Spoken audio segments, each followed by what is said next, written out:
Thank you so much sir. ನಿಮ್ಮ ಸಹಾಯನ ನಾನು ಯಾವತ್ತೂ ಮರೆಯೋದಿಲ್ಲ. ನಾನೆಲ್ಲ ಮ್ಯಾನೇಜ್ ಮಾಡ್ತೀನಿ ಸರ್ ಎಂದವಳು ಹೋಗಲು ತಿರುಗಿದರೆ ಅವಳ ಕಣ್ಣೆದುರೇ ಅವಳ ಪತಿದೇವ.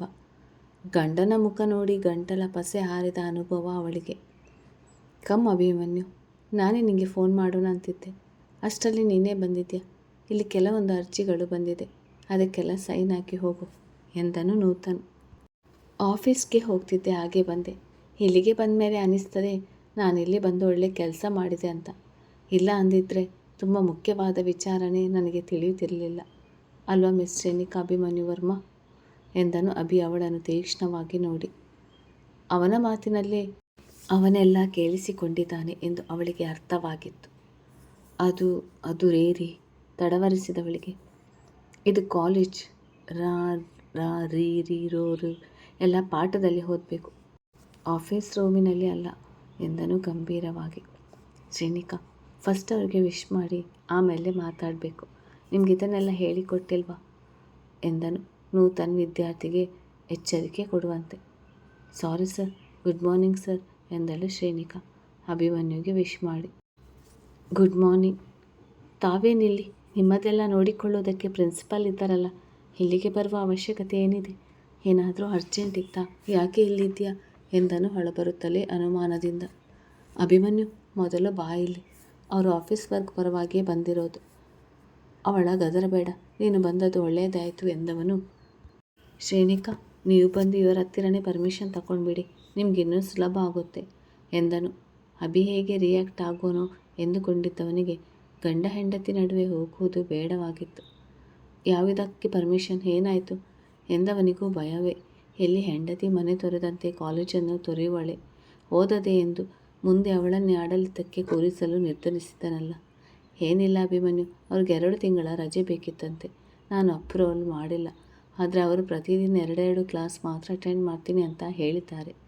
ಅದಕ್ಕೆ ಸರಿಯಾದ ಆಧಾರದ ಮೇಲೆ ಒಪ್ಪಿಗೆ ಕೊಟ್ಟಿದ್ದೇನೆ. ನೀನು ಒಮ್ಮೆ ಅವರನ್ನು ವಿಚಾರಿಸಿ ನೋಡು ಎಂದನು. ನೂತನ್ ನಿರ್ಧಾರ ಅವನಿಗೆ ಬಿಟ್ಟು.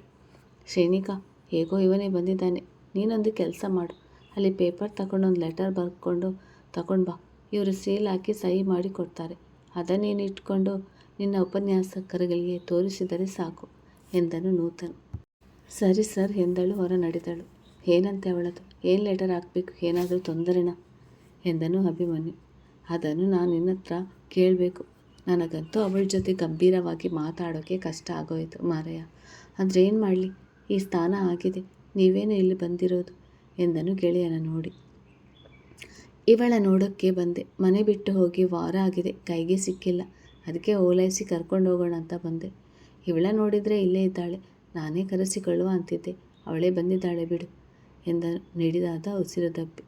ಇದು ಕಾಲೇಜ್, ಆದರೂ ಮಾತಾಡೋ ಪರವಾಗಿಲ್ಲ, ಆದರೆ ಅವಳು ಇಲ್ಲಿ ಬಂದಿರೋದು 2 ತಿಂಗಳು ರಜೆ ತಗೊಳ್ಳೋಕ್ಕೆ. ಕೆಲಸಕ್ಕೆ ಹೋಗ್ತಾಳಂತೆ, ಅದು ಗೊತ್ತಾ ನಿಂಗೆ? ಏಕೆ?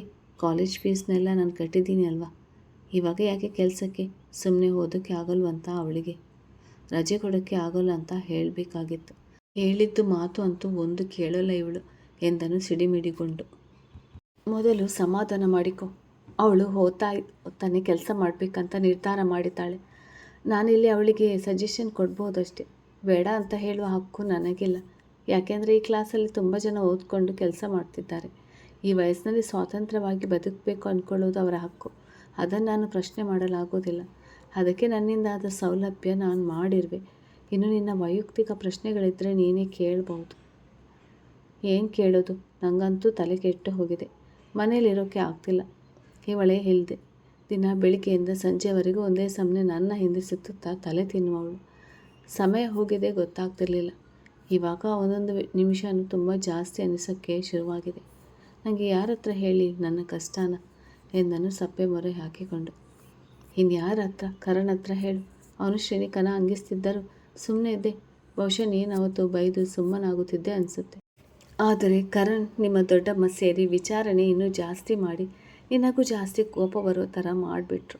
ನಿನ್ನ ಹೆಂಡ್ತಿ ನಿನ್ನಿಷ್ಟ, ನಿನ್ನ ಹೆಂಡ್ತಿ ಜಾಗದಲ್ಲಿ ನನ್ನ ಲವರ್ ಇದ್ದಿದ್ರೆ ಆಸ್ಪತ್ರೆ ಅನ್ನೋದು ನೋಡದೆ ನನಗೆ ಚಪ್ಪಲಿ ತಗೊಂಡು ಹೊಡೆಯೋಳು.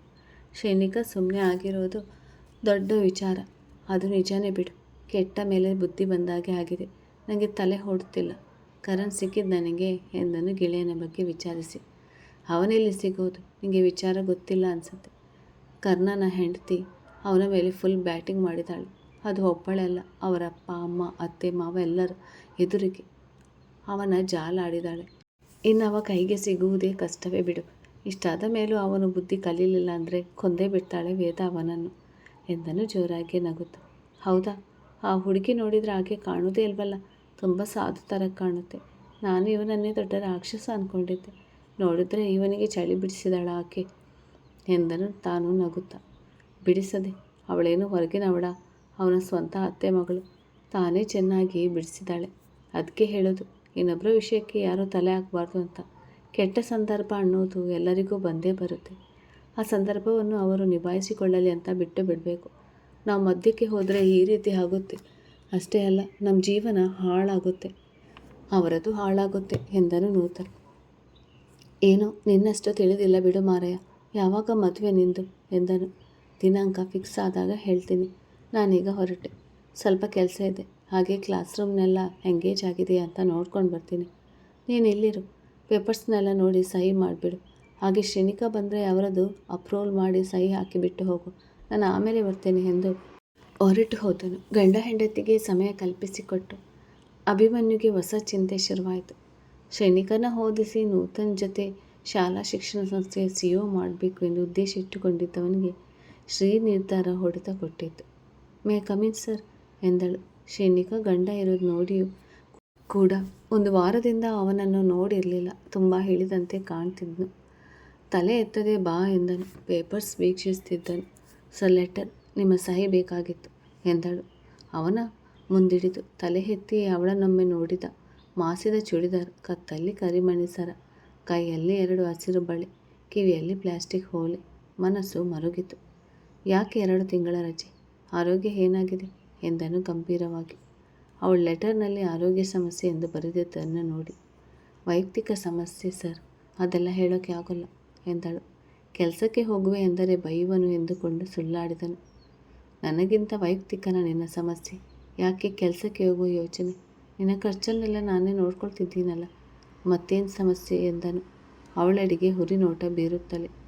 ನೀವು ನೋಡಿಕೊಂಡು ನನ್ನ ಭವಿಷ್ಯದ ದೃಷ್ಟಿಯಿಂದ ನನಗೆ ಈಗ ಕೆಲಸ ಅವಶ್ಯಕ ಸರ್, ದಯವಿಟ್ಟು ಸಹಿ ಹಾಕಿ ಕೊಡಿ ಎಂದಳು ಬೇಡುವಂತೆ. ಭವಿಷ್ಯ? ನಿನ್ನ ಭೂತ, ವರ್ತಮಾನ, ಭವಿಷ್ಯ ಎಲ್ಲವೂ ನಾನೇ ತಾನೆ. ಇನ್ನೇನು ನಿನ್ನದು? ಶಾಶ್ವತವಾಗಿ ನನ್ನಿಂದ ದೂರ ಹೋಗುವ ಯೋಚನೆ ಇದೆಯಾ? ಒಂದು ಕೆಲಸ ಮಾಡು, ಕಾಲೇಜನ್ನೇ ಬದಲಾಯಿಸಿಬಿಡು. ನಿಮಗೆ ಯಾವ ಕಾಲೇಜ್ ಬೇಕು ಹೇಳು, ನಾನೇ TC ವರ್ಗಾವಣೆ ಮಾಡಿ ಕೊಡ್ತೀನಿ. ಆಗ ನನ್ನ ಕಿರಿಕಿರಿ ಇರುವುದಿಲ್ಲ. ಆರಾಮವಾಗಿರು ಎಂದವನಿಗೂ ಮನಸ್ಸಿಗೆ ಬೇಸರವಾಯಿತು. 1 ವರ್ಷ ಇದ್ದಿದ್ರೆ ಹಾಗೆ ಮಾಡ್ತಿದ್ದೆ. ಇನ್ನೊಂದು 3 ತಿಂಗಳಿಗೆ ವರ್ಗಾವಣೆ ಬೇಡ, ಇಲ್ಲೇ ಇರುವೆ ಎಂದಳು ಗಂಡನ ಮೊಗ ನೋಡಿ. ನೋವು ಆದರೂ ಸಹಿಸಿಕೊಂಡು. ಜಗತ್ತಿನಲ್ಲಿ ಯಾವ ಗಂಡ ಹೆಂಡತಿಯು ಜಗಳ ಮಾಡುವುದೇ ಇಲ್ವಾ? ಯಾವ ಗಂಡನು ಹೆಂಡತಿಗೆ ಹೊಡೆಯುವುದಿಲ್ವಾ? ಅವರ ಹೆಂಡತಿರೆಲ್ಲ ಇದೇ ರೀತಿ ಮಾಡ್ತಾರೆ ಶ್ರೀ ಎಂದನು ರೋಸಿ ಹೋಗಿ. ಮಾಡಬಹುದು, ಆದರೆ ಈ ರೀತಿ ಸಾರ್ವಜನಿಕವಾಗಿ ಹೆಂಡತಿ ಅವಮಾನ ಮಾಡುವುದಿಲ್ಲ. ಹಾಗೇನಾದರೂ ಮಾಡಿದರೆ ಖಂಡಿತ ಹೆಂಡತಿ ಇದೇ ನಿರ್ಧಾರ ಮಾಡುವಳು. ಹಣೆಯಲ್ಲಿ ಕೆಟ್ಟ ದೂರು ಹೊತ್ತುಕೊಂಡು ಹೇಗೆ ಅಲ್ಲಿಗೆ ಬರಲಿ ಎಂದಳು ಮುಖ ತಿರುಗಿಸಿ. ನೀನು ನಿರಪರಾಧಿ ಎಂದು ಮನೆಯಲ್ಲಿ ಸಾಬೀತಾಗಿದೆ. ಎಲ್ಲರೂ ನಿನ್ನ ಬರುವಿಕೆಗೆ ಕಾಯ್ತಾ ನಿಂತಿದ್ದಾರೆ. ಅಮ್ಮ ನೀನಿರದೆ ದಿನ ಕೊರಗ್ತಾ ಇದ್ದಾರೆ ಎಂದನು ನಿಜ ವಿಷಯ ಹೇಳಿ. ಏನು ಸತ್ಯ ಗೊತ್ತಾಯಿತು?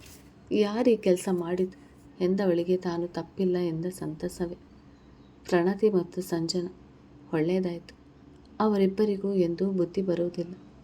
ಪಾಪ ಸಮರ್ಥನ ಇವಳಿಂದ ಇನ್ನೆಷ್ಟು ನೋವು ಪಡಬೇಕೋ ಕಾಣೆ.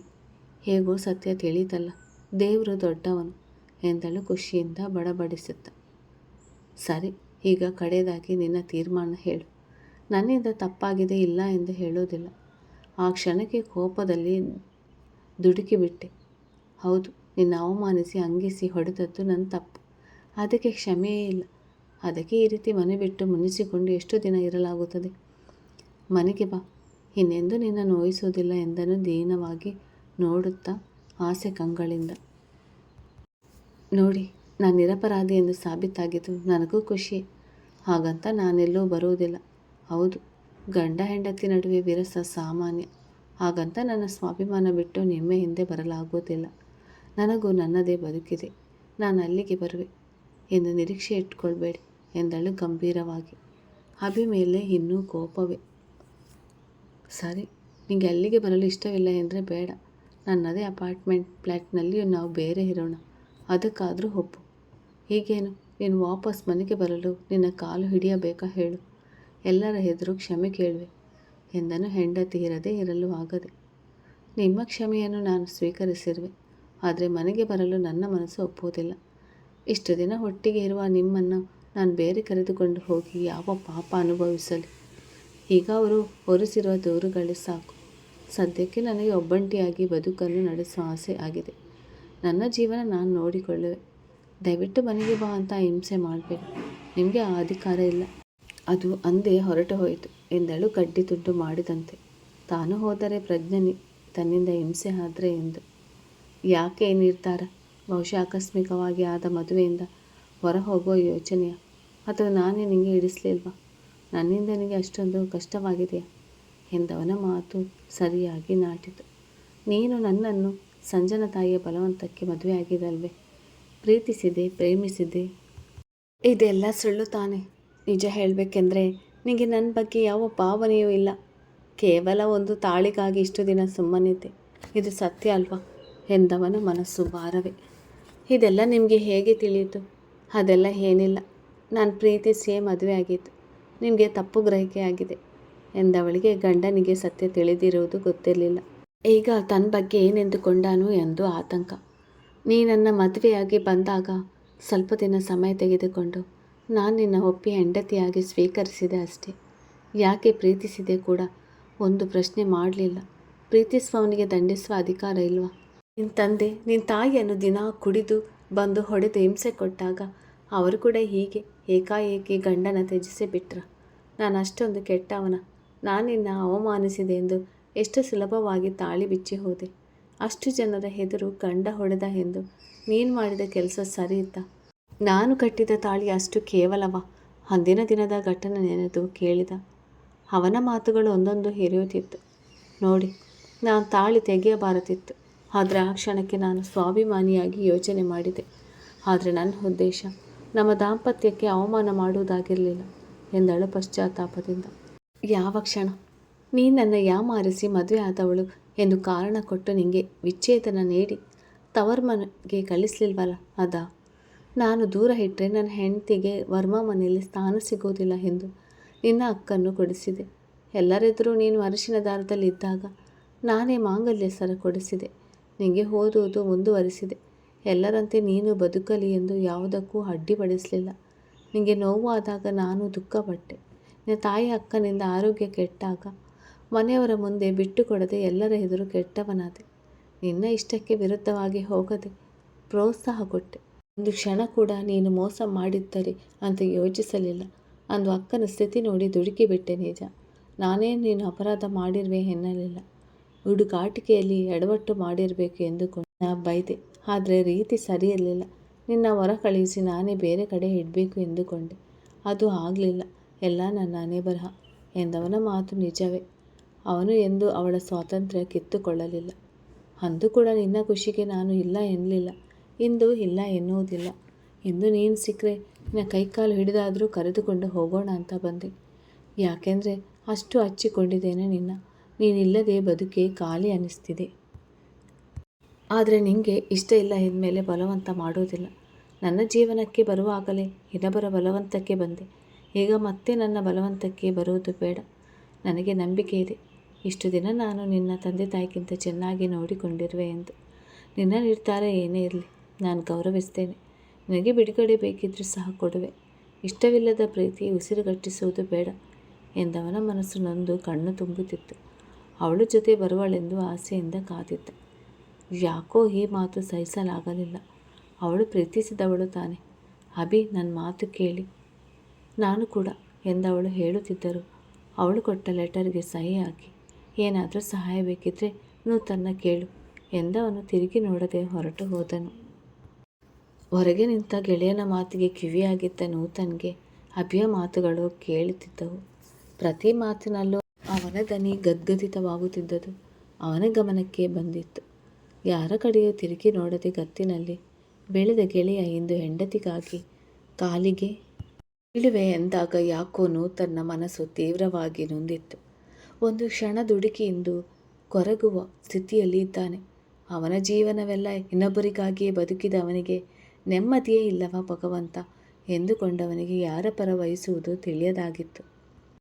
ಇತ್ತ ಗಂಡನ ಮೇಲೆ ಇಷ್ಟು ದಿನ ಇಟ್ಟುಕೊಂಡಿದ್ದ ಕೋಪವೆಲ್ಲ ಹೊರಹಾಕಿದವಳಿಗೆ ಅವನ ಬಿಟ್ಟಿರೋದು ಬೇಕಿಲ್ಲ. ತಾನೂ ಒಂದು ಅವಕಾಶ ಕೊಡ್ಬೋದಿತ್ತು. ಯಾಕಿಷ್ಟೊಂದು ಕಟುವಾದೆ? ಅವರಿಲ್ಲದಿದ್ದರೆ ತಾನು ಇರುವೆನೆ. ಈಗ ನಾನು ವಾಪಸ್ ಮನೆಗೆ ಹೋದರೂ ತನಗೆ ಸಿಗಬೇಕಾದ ಸ್ಥಾನ ಸಿಕ್ಕೇ ಸಿಗುವುದು. ಆದರೆ ಎಲ್ಲವೂ ಮೊದಲಿನಂತೆ ಇರುವುದಿಲ್ಲ. ತಾನು ಅವರೊಂದಿಗೆ ಬೆರೆಯಲು ಸಮಯ ಬೇಕು. ಅವರು ಅವಮಾನ ಮಾಡಿದರೆಂದು ಕಟುವಾಗಿ ವರ್ತಿಸಿದರೆ ಅದರಿಂದ ಉಳಿದವರ ಮನಸ್ಸಿಗೆ ನೋವು. ನನ್ನಿಂದ ಮನೆಯಲ್ಲಿ ಭಿನ್ನಾಭಿಪ್ರಾಯ ಬರುವುದು ಬೇಡ. ಸದ್ಯಕ್ಕೆ ಹೀಗೆ ಜೀವನ ಕಳೆದರಾಯಿತು ಎಂದುಕೊಂಡಳು. ವಾರಗಳು ತಿಂಗಳುಗಳಾಗಿ ಕಳೆದು ಹೋದವು. ಆ ಸಮಯದಲ್ಲಿ ಬಹಳಷ್ಟು ಬದಲಾವಣೆ ಆಗಿದೆ. ಸಮರ್ಥ್ ಕುಟುಂಬ ಅವರ ಮನೆ ಸೇರಿದೆ. ಸಮರ್ಥ್ ಈಗಿನ ಬೆಲೆಯನ್ನು ಅಭಿಗೆ ಕೊಟ್ಟು ಶೋರಾಮ್ ಉದ್ಯಮ ಮುಂದುವರಿಸಿದ್ದಾನೆ. ಅವನ ಮನಸ್ಸಿನಲ್ಲಿ ಈಗ ಅಭಿ ಅಂದರೆ ಹೆಚ್ಚು ಗೌರವ ಬೆಳೆದಿದೆ. ಪ್ರಜ್ಞಾ ಮಗು ಜೊತೆ ಬಾನಂತನ ಮಾಡಿಸಿಕೊಂಡು ಮೈಕೈ ತುಂಬಿಕೊಂಡು ಆರೋಗ್ಯವಾಗಿ ಇದ್ದಳು. ಸುಹಾಸ್ ವಾರಕ್ಕೆ 3 ಬಾರಿ ಬಂದು ಮಗು ಜೊತೆ ಸಮಯ ಕಳೆದು ಹೋಗುತ್ತಿದ್ದನು. ಎಲ್ಲರೂ ಹೋಗಿ ಮಗುವನ್ನು ಎತ್ತಿಕೊಂಡು ಸಮಯ ಕಳೆದರೆ ಅಭಿ ಒಮ್ಮೆ ನೋಡಿ ಬಂದು ಬಿಡುತ್ತಿದ್ದ. ಸುಹಾಸ್ ಇದ್ದರೆ ಹತ್ತಿರವೂ ಬರುತ್ತಿರಲಿಲ್ಲ. ಸಂಜನಾ ಬೆಳಿಗ್ಗೆ 5ಕ್ಕೆ ಎದ್ದು ಕೆಲಸ ಮಾಡಿ ಕಾಲೇಜ್ಗೆ ಹೋಗಿ ಸಂಜೆ ಮುಗಿಸಿ ಮನೆಗೆ ಬಂದು ಕೆಲಸಕ್ಕೆ ಸಹಾಯ ಮಾಡಿ ಓದಿ ಬರೆಯೋದ್ರೊಳಗೆ ಹೈರಾಣಾಗಿ ಹೋಗಿದ್ದಾಳೆ. ಅದರೊಳಗೆ ರಶ್ ಆಗಿರುವ ಬಸ್ ಏರಿ ಬರೋದು ದೊಡ್ಡ ಸವಾಲು. ಕೈಯಲ್ಲಿ ಮೊಬೈಲ್ ಇಲ್ಲ, ಜೇಬಲ್ಲಿ ದುಡ್ಡಿಲ್ಲ. ಎಲ್ಲವೂ ಇಶಾನ್ದೇ ಕಟ್ಟಪ್ಪನೆ. ಬಾನಲೆಯಿಂದ ಬೆಂಕಿಗೆ ಆರಿದ ಪರಿಸ್ಥಿತಿ ಅವಳದು. ಪ್ರಣತಿ ತವರು ಮನೆ ಸೇರಿದ್ದಳು. ಮೊದಲು ಏನೂ ಕಾಣದೇ ಇದ್ದರೂ ದಿನ ಕಳೆದಂತೆ ತವರು ಮನೆ ಕಷ್ಟದ ಕಾವು ಅವಳ ಸೋಕುತ್ತಿತ್ತು. ಪ್ರಣತಿ ತಂದೆಯ ಕಾಲದ ಹೆಂಚಿನ ಮನೆ ಇರಲು ಪರವಾಗಿರಲಿಲ್ಲ. ಸೊಸೈಟಿ ಅಕ್ಕಿಯ ಊಟ, ಮಾಮೂಲಿ ಸಾಂಬಾರ್, ಅದನ್ನೇ ಬೆಳಿಗ್ಗೆ ರಾತ್ರಿ ತಿನ್ನಬೇಕು. ಹೊಸ ರೆಸಿಪಿ ಇಲ್ಲ, ಫ್ರಿಡ್ಜ್ ಇಲ್ಲ. ಪ್ರಣತಿ ತಂದೆ 3 ತಿಂಗಳ ಹಿಂದೆ ಆರೋಗ್ಯ ಸಮಸ್ಯೆ ಆಗಿ ಕೆಲಸಕ್ಕೆ ಹೋಗುವುದನ್ನು ನಿಲ್ಲಿಸಿದ್ದರಿಂದ ಪೆನ್ಷನ್ ಹಣದಲ್ಲೇ ಜೀವನ. ಮಗಳಿಗೆ ಎಷ್ಟು ದಿನ ಭ್ರಷ್ಟಾನ್ನ ಬಡಿಸುವವರು ಎಲ್ಲವನ್ನೂ ಅವಲೋಕನ ಮಾಡಿ ತಾನೇ ಕೆಲಸ ಹುಡುಕಲು ಹೋದಳು ಪ್ರಣತಿ. ಒಂದೇ ದಿನಕ್ಕೆ ಕೆಲಸ ಸಿಗಲಿಲ್ಲ. ದಿನ ಆಟೋ ಚಾರ್ಜ್ಗೆ ಹಣವಿಲ್ಲ. ಬಿಸಿಲಿನಲ್ಲಿ ನಡೆದು ವಾರವಾದ ನಂತರ ಒಂದು ಕಡೆ 15,000ದ ಕೆಲಸ ಸಿಕ್ಕಿತ್ತು. ಮೈ ತುಂಬ ಒಡವೆ ಇಲ್ಲ. ಎಲ್ಲ ಸಮರ್ಥನದೇ. ಹಾಕಿಕೊಳ್ಳಲು ದುಬಾರಿ ಬಟ್ಟೆ ಇಲ್ಲ. ಸಾಮಾನ್ಯರಲ್ಲಿ ಸಾಮಾನ್ಯ ಆಗಿದ್ದಳು ಪ್ರಣತಿ. ಆ ಕ್ಷಣ ತಾನು ಕಷ್ಟಪಟ್ಟು ದುಡಿದು ತನ್ನ ಮೆರೆಸಿದ ಗಂಡ ನೆನಪಾದನು. ಗಂಡನ ಸಣ್ಣ ಶಿಕ್ಷೆ ಅವಳ ಇಂಚಿಂಚಾಗಿ ಕೊಲ್ಲುತ್ತಿತ್ತು. 2 ವರ್ಷದಲ್ಲಿ ಸಮರ್ಥ್ ಹೇಳಿದ್ದು ಸಾಧ್ಯವಾ? ನಿರುಪಮ ಸಂಪೂರ್ಣ ಮನೆಯವರ ಜೊತೆ ಮಾತು ಕಡಿಮೆ ಮಾಡಿದ್ದರು. ಅಭಿಮನ್ಯು ಸೊಸೆಯನ್ನು ಕರೆತಂದಿಲ್ಲ ಎಂದು ಅವರೇನು ಕೊರಗಲಿಲ್ಲ. ಅವಳಿಗೆ ಇಷ್ಟ ಬಂದಾಗಲೇ ಬರಲಿ, ಯಾರೂ ಬಲವಂತ ಮಾಡಬೇಡಿ ಎಂದು ಸುಮ್ಮನಾದರು. ಸೊಸೆಯ ನಿರ್ಧಾರ ಮುಖ್ಯವೇ? ಅರ್ಪಿತಾ ಆಕಾಶ್ ಅಂಜನ ಮಾತನಾಡಿಸಿದಾಗ ಪ್ರತಿಕ್ರಿಯೆ ಅಷ್ಟೇ.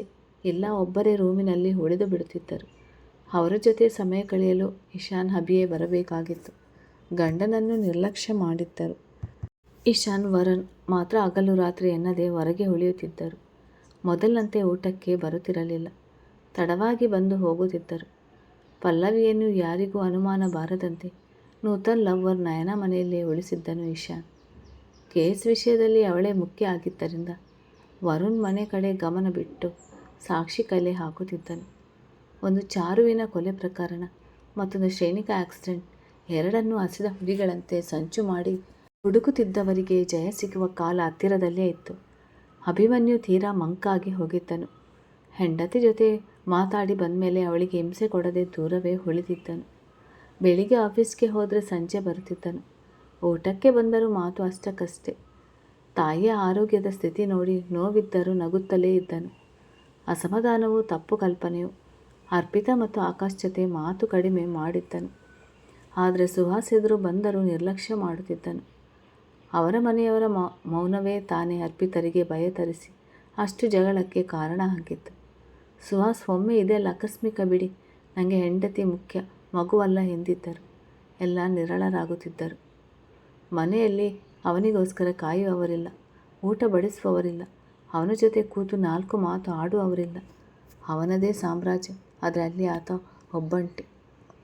ಶ್ರೇಣಿಕಾ ರಜೆ ತೆಗೆದುಕೊಂಡು ಹೋದವಳು ಕಾಲೇಜ್ಗೆ ಬಂದಿಲ್ಲ ಎಂದು ನೂತನಿಂದ ತಿಳಿದು ಮನದಲ್ಲಿ ಕೊರಗುತ್ತಿದ್ದನು. ಪರಿಚಯ ಇರುವ ಕಡೆ ವಿಚಾರಿಸಿದಳು. ಅವಳಿರುವ ಜಾಗ ಮಾತ್ರ ತಿಳಿಯಲಿಲ್ಲ.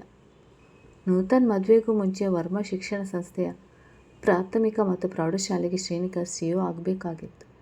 ಯಾಕೆಂದರೆ ನೂತನ್ ಒಬ್ಬನೇ ಸಂಭಾಳಿಸಲು ಕಷ್ಟ ಎಂದು ಆಗಲೇ ಡಾಕ್ಯುಮೆಂಟ್ಸ್ ರೆಡಿ ಮಾಡಿಸಿದ್ದನು ಅಭಿಮನ್ಯು. ಅವಳು ಬರುವಳ. ಇಂಚರ ತಂಗಿಯ ಬಗ್ಗೆ ನೆನೆಸಿಕೊಳ್ಳುತ್ತಾ ಆಗಾಗ ಅಳುತ್ತಿದ್ದಳು. ಅವಳಾಗಲೇ ಅವಳ ತಾಯಿ ರೂಪಾರಿಗೆ ನಿಜ ವಿಷಯ ಹೇಳಿ ಅಭಿಶ್ರೀ ಮದುವೆ ಗುಟ್ಟುರಟ್ಟು ಮಾಡಿದ್ದಳು. ಆದರೆ ಶ್ರೀ ಮನೆ ಬಿಟ್ಟು ಹೋಗಿದ್ದು ಹೇಳಲಿಲ್ಲ. ರೂಪಾರು ಭಯಪಟ್ಟರೆ ಎಂದು. ರೂಪಾರವರು ಮಗಳ ನೆನೆದು ಕಣ್ಣೀರು ಹಾಕಿ ಪಶ್ಚಾತ್ತಾಪಪಟ್ಟು ಮಗಳನ್ನು ನೋಡಲು ಬರುವುದಾಗಿ ಹೇಳಿದಾಗ ಮನೆಯಲ್ಲಿ ತುಂಬ ಕೆಲಸ, ನಾನೇ ಕರಿವೆ ಎಂದು ಹಾಗೆಯೇ ಸಂಭಾಳಿಸಿದ್ದಳು. ಆದರೆ ಸನ್ನಿಧಿ ಸಾತ್ವಿಕ್ನನ್ನು ಕಂಡಾಗಲೆಲ್ಲ ಹಂಗಿಸುತ್ತಿದ್ದಳು. ಒಂದು ರೀತಿಯಲ್ಲಿ ಸಾತ್ವಿಕ್ ಅಂದ ಅಭಿಗೆ ವಿಷಯ ಹೇಳದೇ ಇದ್ದಿದ್ರೆ ಯಾರಿಗೂ ತಿಳಿಯುತ್ತಿರಲಿಲ್ಲ ಎಂದು. ಮೊದಲೆಲ್ಲ ಮುಂದಾಗಿ ಸನ್ನಿಧಿ ಮದುವೆ ಕೆಲಸಕ್ಕೆ ಹೋಗುತ್ತಿದ್ದವಳು ಈಗ ದೂರ ಉಳಿದಿದ್ದಳು. ಅವಳ ಮಾತು ಒಂದೇ, ಮೊದಲು ನನ್ನ ತಂಗಿ ಬರಲಿ ಎಂದು. ಶ್ರೇಣಿಕಾ ನೂತನ್ ಮಾತು ಮೀರಿ ಕಾಲೇಜ್ಗೆ ಹೋಗದೆ ಪೂರ್ತಿ ದಿನ ಬೆಳಗ್ಗೆಯಿಂದ ಸಂಜೆವರೆಗೆ ಬೇಬಿ ಕೇರ್ ಮತ್ತು ಹೋಮ್ ಕೇರ್ ಸರ್ವಿಸ್ನಲ್ಲೇ ಕಳೆಯುತ್ತಿದ್ದಳು. ಈಗ ಬೇರೆ ಚಿಕ್ಕ ಬ್ಯಾಚುಲರ್ ಮನೆ ಮಾಡಿಕೊಂಡಿದ್ದಳು. ರಾತ್ರಿ ಪೂರ್ತಿ ಮನೆಗೆಲಸ ಮಾಡಿಕೊಂಡು ವಂದನ ಬಳಿ ಕೇಳಿಕೊಂಡು ನೋಟ್ಸ್ ಬರೆದು ಓದುತ್ತಿದ್ದಳು. ಅದಕ್ಕೆಲ್ಲ ಕಾರಣ ಇತ್ತು. ಆಗಾಗ ಗಂಡನ ನೆನಪು ಕಾಡಿದಾಗ ಮೌನವಾಗುತ್ತಿದ್ದಳು. ಅವಳಿಗೆ ವಂದನ ಸಹಾಯ ಮಾಡಿದ್ದಳು. ಕರಣ್ಗೆ ವೇದ ಇಲ್ಲದೆ ಹುಚ್ಚು ಹಿಡಿದಂತೆ ಆಗಿತ್ತು. ಈಗ ತಾನೇ ಹೊಸ ಉದ್ಯಮ ಶುರು ಮಾಡಿದ್ದ. ಆಗಲೇ ಹೆಂಡತಿ ಬಿಟ್ಟು ಹೋದಳು. ಜೊತೆಗೆ ಮಗು ಬೇರೆ ಇದೆ. ಯಾವ ಚೆಕಪ್ಗೂ ಅವನನ್ನು ಕರೆಯುವುದಿಲ್ಲ ಎಂದು. ನೂತನ್ ಸಿಕ್ಕಿ ಶ್ರೇಣಿಕಾ ಅಭಿಮನ್ಯು ಮದುವೆ ಸುದ್ದಿ ಮತ್ತು ಪ್ರಣತಿ ತಪ್ಪನ್ನು ತಿಳಿಸಿದಾಗ ಕರಣ್ ತುಂಬ ಬೇಸರ ಪಟ್ಟುಕೊಂಡು ಕ್ಷಮೆ ಕೇಳುವುದಾಗಿ ಹೇಳಿದ್ದನು. ಅವನು ಇನ್ನೊಬ್ಬರ ಸಂಸಾರಕ್ಕೆ ತಲೆ ಹಾಕಿ ಅವನ ಹೆಂಡತಿಯಿಂದ ನೋವು ಅನುಭವಿಸುತ್ತಿದ್ದನು. ನೂತನ್ ನಯನ್ ಮದುವೆ 4 ತಿಂಗಳ ನಂತರ ನಿಗದಿಯಾಗಿದೆ. ಅದರ ಸಲುವಾಗಿ ನೂತನ್ ಕಾಲೇಜ್ ಕಡೆ ಬರುವುದೇ ಕಡಿಮೆ ಮಾಡಿದ್ದಾನೆ. ಶ್ರೇಣಿಕಾ ವಿಷಯವನ್ನು ಅಭಿಮನ್ಯುಗೆ ವಹಿಸಿ ಮದುವೆ ಕಾರ್ಯದಲ್ಲಿ ಬ್ಯುಸಿಯಾಗಿವನು. ಅಂದು ಸನ್ನಿಧಿ ಮದುವೆ ಸಲುವಾಗಿ ಮಾತುಕತೆ ಶುರುವಾಗಿತ್ತು.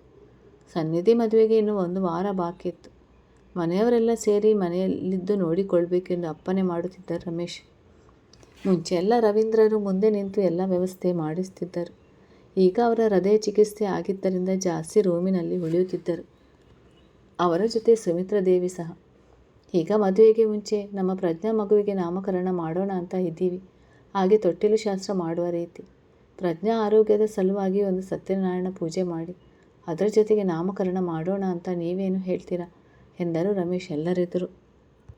ಅದಕ್ಕೇನಂತೆ, ಒಳ್ಳೆಯದೇ, ಹಾಗೆ ಮಾಡೋಣ ಎಂದರು ಅಶೋಕ್ ಒಪ್ಪಿಗೆ ಸೂಚಿಸಿ. ನಾಡಿದ್ದು ಶುಕ್ರವಾರ ಸತ್ಯನಾರಾಯಣ ಪೂಜೆ ಮಾಡಿ ತೊಟ್ಟಿಲು ಶಾಸ್ತ್ರ ಮಾಡುವ. ನಿಮಗೆಲ್ಲ ಮುಖ್ಯವಾದ ಕೆಲಸ ಇದ್ದರೂ ನಾಳೆಯೇ ಮುಗಿಸಿ ರಜೆ ತೆಗೆದುಕೊಂಡು ಬಿಡಿ ಎಂದರೆ ಅರ್ಪಿತಾ ಮಕ್ಕಳೆಲ್ಲರಿಗೂ. ನಾಳೆಯೇ ಸುಹಾಸ್ ಮನೆಯವರು ಬರ್ತಾರೆ. ಭಾನು ಕಲ್ಯಾಣಿಗೂ ನಾಳೆಯೇ ಬರಲು ಹೇಳಿ. ಬೇರೆ ಬಂಧುಗಳಿಗೂ ಹೇಳಿಬಿಡಿ, ಶುಕ್ರವಾರ ಬರಲಿ ಎಂದರು ನರಸಿಂಹ. ಇದೇನು ಈಗ ಪೂಜೆ ನಾಮಕರಣ ನಿಧಾನವಾಗಿ ಮಾಡಿದರೆ ಆಗೋದು ಎಂದರು ನಿರುಪಮ. ಸೊಸೆ ಮನೆಯಲ್ಲಿ ಇಲ್ಲದ ಸಮಯದಲ್ಲಿ ಇದೇನು ಎಂದು ನಾವು ಹಾಗೆ ಅಂದ್ಕೊಂಡಿದ್ದೇವೆ. ಆದರೆ ಸುಹಾಸ್ ಮನೆಯವರು 5 ತಿಂಗಳಿಗೆ ಪ್ರಜ್ಞಾನ ಮಗುನ ಕರ್ಕೊಂಡು ಹೋಗ್ತೀವಿ ಅಂದರು. ಅದಕ್ಕೆ ಈಗಲೇ ಒಳ್ಳೆಯ ದಿನ ಅಂತ ಮಾಡ್ತಿದ್ದೀವಿ ಎಂದರು ಅರ್ಪಿತಾ ನಿಧಾನವಾಗಿ. ಹೀಗೀಗ ನಿರುಪಮ ನಿರ್ಲಕ್ಷ್ಯ ಮಾಡಿರುವರಲ್ಲ. ಹೌದು ಸರಿ, ನಿಮ್ಮಿಷ್ಟ ಎಂದು ಸುಮ್ಮನಾದರು. ಸೊಸೆ ಇಲ್ಲದ ಮೇಲೆ ಅವರು ಆಸಕ್ತಿ ಹೊಂದಲಿಲ್ಲ. ಹಾಂ ಸಾತ್ವಿಕ್, ನಿಮ್ಮ ಅತ್ತೆ ಮನೆಗೂ ಫೋನ್ ಮಾಡಿ ಬರಲು ಹೇಳು. ಅಭಿಮನ್ಯು ನೀನು ಶ್ರೇಣಿಕಾನ ಕರ್ಕೊಂಡು ಬಾ. ಇಲ್ಲ, ಅಡ್ರೆಸ್ ಕೊಡು, ನಾವೇ ಕರಿತೀವಿ ಎಂದರು ರಮೇಶ್ ಎಲ್ಲರೂ ಇರಲಿ ಎಂದು. ನನ್ನ ತವರ ಮನೆಗೆ ಹೇಳಬೇಡಿ. ಅಮ್ಮ ಬಂದರೆ ಶ್ರೇಣಿಕಾನ ಕೇಳ್ತಾರೆ. ಅವಳಿಲ್ಲ ಅಂತ ಗೊತ್ತಾದರೆ ಅವರ ಆರೋಗ್ಯಕ್ಕೆ ತೊಂದರೆ, ಅವರು ಬರುವುದಿಲ್ಲ ಎಂದಳು ಇಂಚರ ಪರೋಕ್ಷವಾಗಿ ಕರೆಯದಂತೆ ಎಚ್ಚರಿಕೆ ಕೊಟ್ಟು. ಶ್ರೇಣಿಕಾ ಈಗ ಬರುವುದಿಲ್ಲ, ನೀವು ಮುಂದಿನ ಕೆಲಸ ಮಾಡಿ ಎಂದನು ಅಭಿ. ಅವಳು ಇರುವುದು ತಿಳಿಯದೆ ಏನು ಹೇಳುವನು. ಅಭಿ ಮನೆಯಲ್ಲಿ ಪೂಜೆಗೆ ಅವಳಿಲ್ಲ ಎಂದರೆ ಹೇಗೆ? ದಿನಾಂಕ ಫಿಕ್ಸ್ ಮಾಡಿದ್ದು ಆಗಿದೆ. ಇನ್ನೆಷ್ಟು ದಿನ ಹೀಗೆ ದೂರ ಇರುವಳು? ಹೋಗಿ ಕರೆದುಕೊಂಡು ಬಾ. ಮನೆಗೆ ನೆಂಟರು ಬಂದಾಗ ಅವಳಿಲ್ಲ ಎಂದರೆ ಏನೆಂದುಕೊಳ್ಳುವುದಿಲ್ಲ ಎಂದನು ಆಕಾಶ್ ತಮ್ಮನಿಗೆ. ನೀವು ದಿನಾಂಕ ಇಡುವ ಮುಂಚೆ ಅವಳಿಲ್ಲ ಎಂದು ತಿಳಿದ ಮೇಲೆ ಅವಳು ಬಂದ ನಂತರ ಇಡಬಹುದಿತ್ತು. ಈಗ ಏಕಾಏಕಿ ಕರೆದುಕೊಂಡು ಬಾ ಎಂದರೆ ಎಲ್ಲಿಂದ ಕರ್ಕೊಂಡು ಬರಲಿ? ನೆಂಟರು ಬಂದು ನಿಮ್ಮನ್ನು ಕೇಳೋದಾದರೆ ನಾನು ಪೂಜೆಗೆ ಬರುವುದಿಲ್ಲ. ನಾನೇ ಇರದಿದ್ದರೆ ಅವಳನ್ನು ಯಾಕೆ ಕೇಳ್ತಾರೆ? ಸುಹಾಸ್ ಮನೆಯವರು ಬಂದರೆ ನೀವು ಉಪಚರಿಸಿ, ನನಗೇನು? ಇಲ್ಲಿ ನನ್ನ ಹೆಂಡತಿ ಇಲ್ಲ ಅಂತ ನನ್ನ ಚಿಂತೆ ಆಗಿದ್ದರೆ ನಿಮ್ಮದು ಬೇರೆ ಎಂದನು. ಶ್ರೀ ಕಾಣದೆ ಕಂಗಾಲಾಗಿದ್ದವನಿಗೆ ಆಕಾಶ್ ಮಾತು ಕೆರಳಿಸಿತು. ರೂಮಿನಲ್ಲಿದ್ದ ಪ್ರಜ್ಞಾಳ ಕಿವಿಗೂ ಅಭಿ ಮಾತು ಬೀಳುತ್ತಿತ್ತು. ಅಭಿ, ಅವನೇನು ಹೇಳಬಾರ್ದು ಹೇಳಿದ ಅಂತ ಹೀಗೆ ಆಡ್ತಿದ್ಯಾ? ಮನೆ ಫಂಕ್ಷನ್ಗೆ ಮನೆ ಸೊಸೆ ಬರದಿದ್ದರೆ ನಮ್ಮ ಬಳಗದವರು ನಿನ್ನ ಸ್ನೇಹಿತರು ಕೇಳಿದರೆ ಏನು ಹೇಳುವೆ? ನಾನು ಎಲ್ಲರಿಗೂ ಪರಿಚಯಿಸೋದು ಬೇಡವಾ ಎಂದರು ಅಶೋಕ್ ಮಗನ ಮಾತಿಗೆ. ಬೇಕಾಗಿಲ್ಲ. ನನ್ನ ಹೆಂಡ್ತಿನ ನಾನು ಯಾರಿಗೂ ಪರಿಚಯ ಮಾಡಿಸೋದಿಲ್ಲ. ನನ್ನ ಸ್ನೇಹಿತರನ್ನು ನಾನು ಪೂಜೆಗೆ ಆಹ್ವಾನ ಮಾಡೋದಿಲ್ಲ. ಶ್ರೀ ಬಂದ ಮೇಲೆ ದೊಡ್ಡದಾಗಿ ಒಂದು ಪಾರ್ಟಿ ಮಾಡಿ ಅವಳನ್ನು ಎಲ್ಲರಿಗೂ ಪರಿಚಯ ಮಾಡಿಸ್ತೀನಿ. ಅಲ್ಲಿವರೆಗೆ ಯಾರೂ ನನ್ನ ಹೆಂಡತಿ ಬಗ್ಗೆ ಮಾತಾಡಬೇಡಿ ಎಂದವನು ತಿರುಗಿ ನೋಡದೆ ಹೊರಟು ಹೋದನು. ತಲೆ ಕೆಟ್ಟು ಹೋಗಿದೆ ಅವನದು. ಇವನೇನು ಈ ರೀತಿ ಮಾತಾಡಿ ಹೋದನು? ಈಗ ಫಂಕ್ಷನ್ ಮಾಡೋದು ಬೇಡವಾಗಿದ್ದರೆ ಸುಹಾಸ್ ಮನೆಯವರು ಕೇಳಿದರೆ ಏನು ಹೇಳೋದು ಎಂದನು ಆಕಾಶ್ ಅಭಿಯ ವರ್ತನೆಯಿಂದ. ಪರವಾಗಿಲ್ಲ, ನೀವು ಫಂಕ್ಷನ್ ಮಾಡಿ, ಅಭಿ ಬರ್ತಾನೆ. ಸುಹಾಸ್ ಮನೆಯವರೇನು ಹೊಸಬರಲ್ಲ, ಅವ್ರ ಹಳೆಯ ಸಂಬಂಧವೇ. ಅವರೆದುರು ಶ್ರೀ ಹೋಗಿರುತ್ತಾನೆ, ಇನ್ನೇನು ಹೊಸ ವಿಷಯ. ನಿಮ್ಮ ಪೂಜೆ ನೀವು ಮಾಡಿ ಎಂದವರು.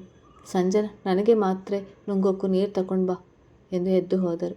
ಈಗ ಅಂಜನಾ ಬದಲು ಸಂಜನಳ ಅವಲಂಬಿಸಿದರು. ಎಲ್ಲವೂ ಕಾಲದ ಬದಲಾವಣೆ. ಅಂದು ಆಫೀಸ್ಗೆ ಹೊರಟಿದ್ದ ಅಭಿಮನ್ಯುಗೆ ಹಳೆಯ ಗೆಳೆಯ ಸಿಕ್ಕಿ ಮನೆಗೆ ಕರೆದುಕೊಂಡು ಹೋಗಿದ್ದನು.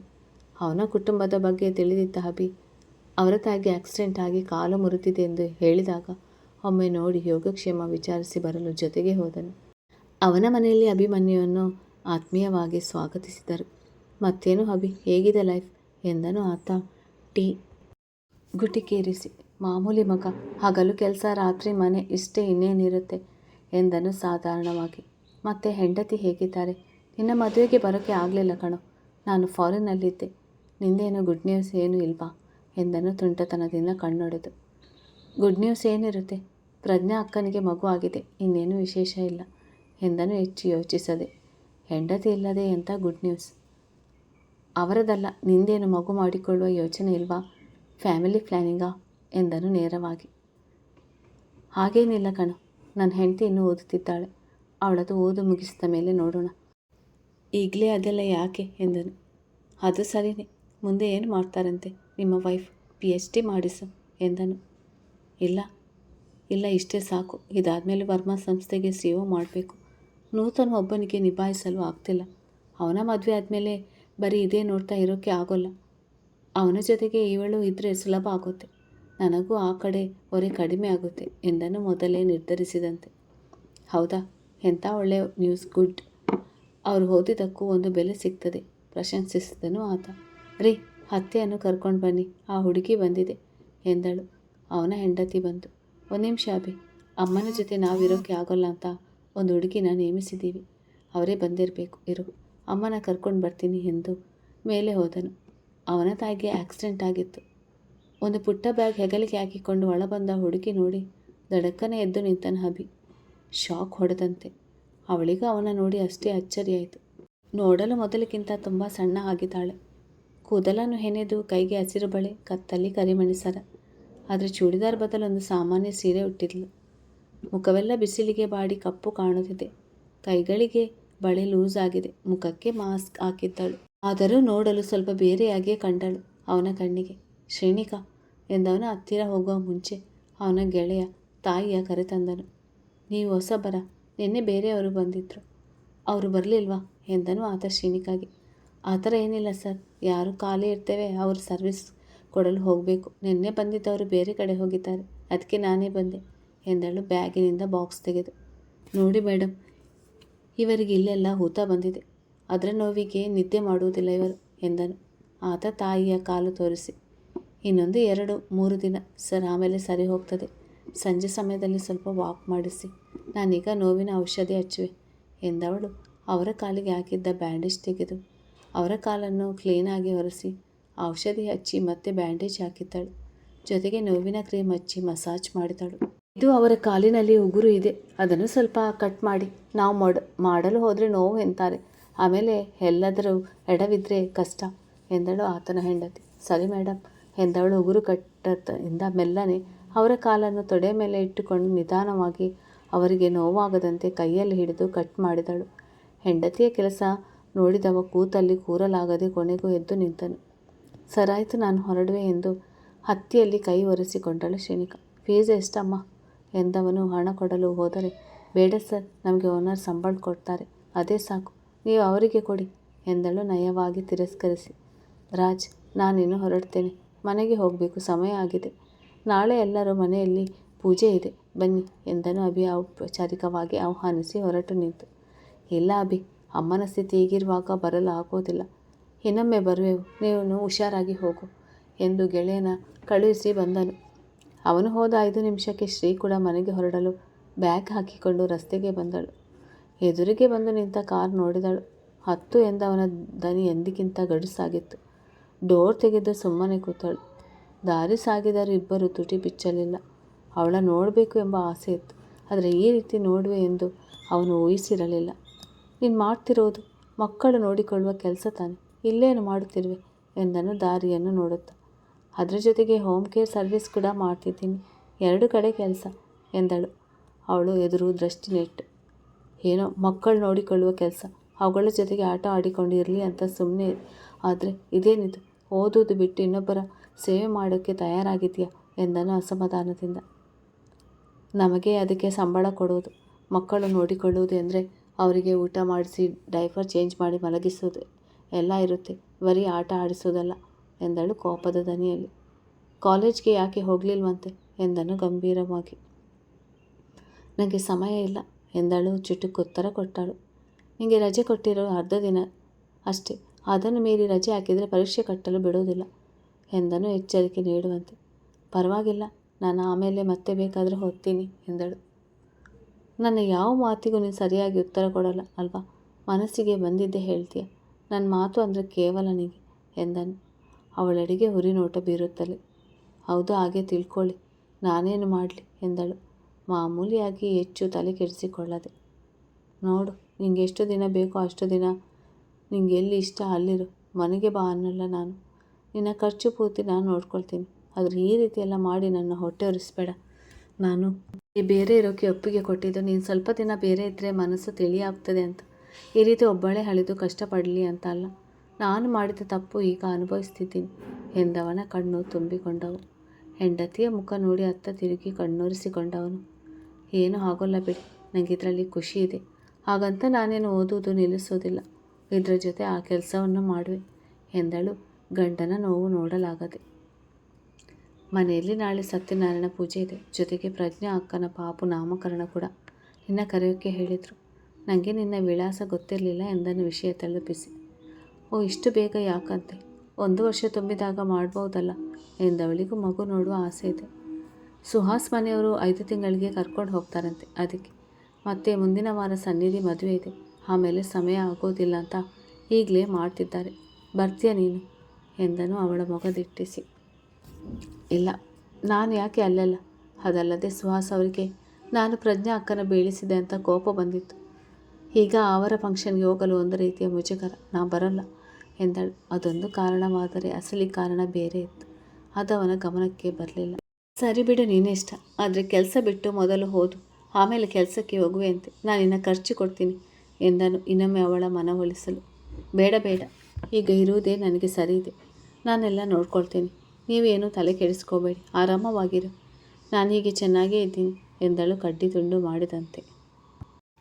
ನಾನು ಅಷ್ಟು ಬಾಗಿದ್ರೂ ನಿನಗೆ ಅರ್ಥ ಆಗ್ತಾ ಇಲ್ಲ ಅಲ್ವಾ, ಸರಿ, ನಿನ್ನಿಷ್ಟ ಬಂದಂತೆ ಮಾಡಿಕೊ, ನಾನೇನು ಕೇಳೋದಿಲ್ಲ, ನೀನು ಪ್ರಶ್ನೆ ಮಾಡಲು ನಾನು ಯಾರು, ನಿನ್ನ ಅವಮಾನ ಮಾಡಿರೋ ನನಗೆ ಯಾವುದೇ ಅಧಿಕಾರ ಇಲ್ಲ ಅಂತ ನೀನೇ ಹೇಳಿದ್ಯಲ್ಲ ಬಿಡು ಎಂದವನು ಮತ್ತೆ ಮಾತಾಡಲಿಲ್ಲ. ಇಲ್ಲೇ ನಿಲ್ಲಿಸಿ, ಮುಂದೆ ಕಾರ್ ಹೋಗಲ್ಲ ಎಂದಳು ಕಾರಿನಿಂದ ಇಳಿದು ಅವನೆಡೆಗೆ ನೋಡಿದಳು. ಹುಷಾರು ಎಂದವ ಮರು ಮಾತಿಲ್ಲದೆ ಮುಂದೆ ಸಾಗಿದ್ದನು. ಮನೆಗೆ ಕರೆಯವಳು ಎಂದುಕೊಂಡವನಿಗೆ ಅವಳ ಇರಿಸು ಮುರಿಸು ತಿಳಿದು ಹಾಗೆ ಹೋದನು. ಮನೆಗೆ ಕರೆಯಬೇಕಲ್ಲ ಎಂದುಕೊಂಡು ಸುಮ್ಮನೆ ನೋಡುತ್ತಾ ಇದ್ದವಳಿಗೆ ಆ ಅವಕಾಶವನ್ನು